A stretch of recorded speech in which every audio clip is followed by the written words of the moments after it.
বা অভিমান নেই, কারণ আমি মনে করি যে আমাদের দলের যিনি সভানেত্রী, আমাদের জাতির জনকের কন্যা, আমাদের মাননীয় প্রধানমন্ত্রী জননেত্রী শেখ হাসিনা, তিনি যেটা ডিসিশন নেন সেটি হলো কি সঠিকভাবেই নেন। ঠিক আছে? কারণ আমি মনে করি ব্যক্তিগতভাবে, আমি শাকিল খান, আমি যতটুকু বুঝি, আমার যতটুকু পরিসর, আমার একটি ছোট্ট একটি জায়গা নিয়ে আমি রাজনীতি করি। আর তিনি সমগ্র বাংলাদেশকে নিয়ে ভাবেন, সারা বিশ্বকে নিয়ে ভাবেন।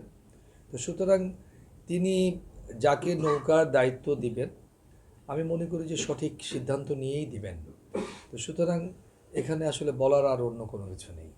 হ্যাঁ, তো সামনে যেহেতু দ্বাদশ জাতীয় নির্বাচন, সেই নির্বাচনকে কেন্দ্র করে আমি যেটি মনে করি, যেই বাংলার মানুষ, আপামর জনগণ সবাই ইনশাআল্লাহ ভোট কেন্দ্রে উপস্থিত হয়ে মাননীয় প্রধানমন্ত্রীকে আবারও পঞ্চমবারের মতো এই নির্বাচনে তাকে বিপুল ভোটে জয়যুক্ত করবে, এটি আমার দৃঢ় বিশ্বাস।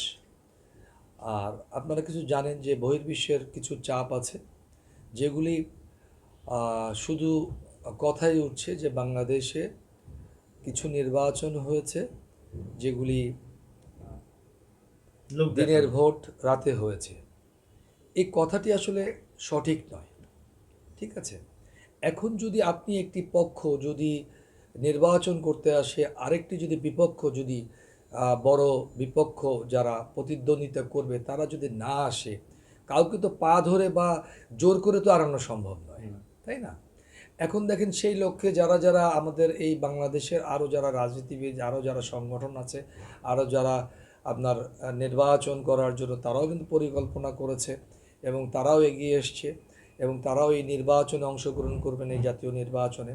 তো আমি মনে করি যে এটি একটি সুন্দরভাবে এই নির্বাচনটি হবে এবং এই নির্বাচনটিতে কেন্দ্র করে সারা বহির্বিশ্বের মানুষ জেনে যাক যে বাংলাদেশের মানুষ একটি ফেয়ার নির্বাচনের মাধ্যম দিয়ে, কারণ এখানে কিন্তু দেখেন আপনার অন্য অন্য ছোটো ছোটো দলগুলোও কিন্তু আসছে। হ্যাঁ, এবং বিএনপি, আপনি জামাত বলেন, তাদেরকে কিন্তু ওয়েলকাম করা হয়েছে আসার জন্য। এখন আপনি যদি আসতে না চান, আপনাকে তো জোর করে আনা কোনো সম্ভব নয়। আপনি যদি দেশের মধ্যে অকারেন্স করেন, যদি অরাজকতা করেন, দেশের যদি মানুষকে যদি প্রোটেকশন দেওয়ার জন্য যদি কিছু কাজ করতে হয়, তাহলে এই যদি নৈরাজ্য যদি করতেই থাকে, তখন সেখানে তো মনে করেন যে সে তো একজন অপরাধী, সে যেই হোক না কেন। আইনের কাছে আজকে যদি আমি একটি অন্যায় করি, আমি আওয়ামী লীগ করি বলে আমি যদি অন্যায় করি, তো আইন তো আমার জন্য সেই সমানভাবে একইভাবে প্রয়োগ করবে, আমাকেও তো অ্যারেস্ট করবে, তাই না? তো সুতরাং এদেশের মানুষ তো চায় শান্তিপূর্ণভাবে বসবাস করার জন্য। 1971-এ দেখেন আপনি, বহু মানুষ তাদের জীবনের বিনিময়ে, রক্তের বিনিময়ে একটি দেশ স্বাধীন হয়েছে আজকে এই 52 বছরে।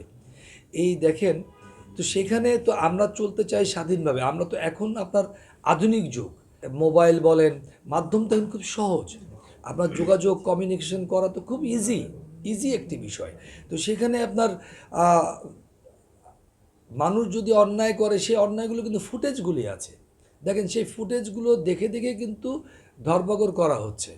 হ্যাঁ, এখন যদি ওনারা বলেন যে না, তাদেরকে মাঠে নামতে দেওয়া হবে না, এই তথ্যটি আসলে ভুল। কারণ অন্যায় অন্যায় করছে।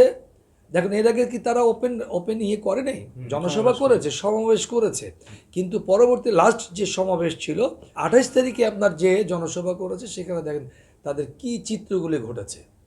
ঠিক আছে, আপনি কিছু যদি শান্তিপূর্ণ সমাবেশ করতে হয়, ঠিক আছে, সেটাকে মেনটেন, কিন্তু তারা কিন্তু একটি জিনিস হলো, সংগঠন তারা একতাবদ্ধ নয়, তারা কারো কমেন্ট কিন্তু শুনে না, কারো কিন্তু মানে একটি যে নেতা দাঁড়াবে, যে তার যে অনুসারীরা আছে, সেই অনুসারীগুলো আপনার কথা শুনে না।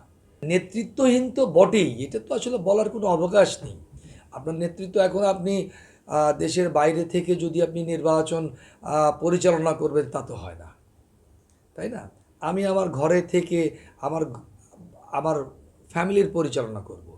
আমি ওই আমেরিকা থেকে আমার ঘরের পরিচালনা আমি করতে পারবো না ঠিক মতো। তাহলে সেখানে দেখা যাবে কি, যে আমাদের ছেলেমেয়েরা মানুষ হবে না, তাদের একটা গাইডলাইন দরকার আছে। তা প্রত্যেকটি জিনিসের একটি গাইডলাইন আছে। আর আপনি যদি অকারেন্স করেন, আপনি চিন্তা করেন যে না, আমাকে ধরে এনে আমাকে তো জেলে ভরে দিবে। আর এই আপনাকে আন্দোলনের মাধ্যম দিয়েই তো আপনাকে আসতে হবে। বাংলাদেশ স্বাধীন হয়েছে তো আন্দোলনের মাধ্যম দিয়ে। এটা তো বাস্তব সত্য। এটা তো এমন না যে কোনো লুকোনো কোনো বিষয়। আওয়ামী লীগ এরকম আন্দোলন সংগ্রামের মধ্যে দিয়েই কিন্তু আওয়ামী লীগ এসছে ক্ষমতায়। আওয়ামী লীগ যে উড়ে এসে জুড়ে বসে তা তো না।